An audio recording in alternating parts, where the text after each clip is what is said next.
Patay sa pamamaril ang 82 anyos na negosyante sa loob ng kanyang compound sa Santo Domingo, Nueva Ecija. Nakaalerto CJ Torida. Tatlong bangkay ang natagpuan sa loob ng isang compound sa Purok 4, Barangay Balog, Santo Domingo, Nueva Ecija, umaga noong Sabado. Kabilang dito ang 82 anyos na lalaki na isang negosyanteng tubong Pampanga. Nakitaan ng tama ng bala ng baril sa ulo, sinakal ng alambre at nakagapos pa ang mga kamay ng biktima. Nakitaan din ng tama ng baril sa ulo at katawan ng isa pang lalaking biktima na tubong Gimba, Nueva Ecija. May mga tama rin ng bala sa katawan ng babaeng biktima na residente sa pinangyarihan ng krimen.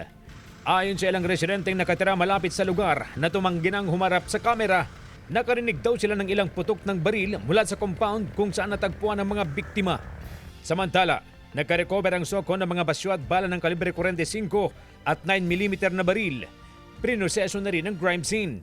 Tumanggi munang magbigay ng pahayag ang mga otoridad habang nagpapatuloy ang kanilang investigasyon upang matukoy kung sino ang mga nasa likod ng krimen at kung ano ang motibo sa pamamaslang. Nagsasagawa na rin ng follow-up operation para sa agarang pagkakadakip ng mga hindi pa nakikilalang suspect.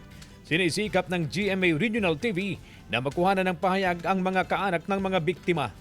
CJ Torida, One North Central Luzon.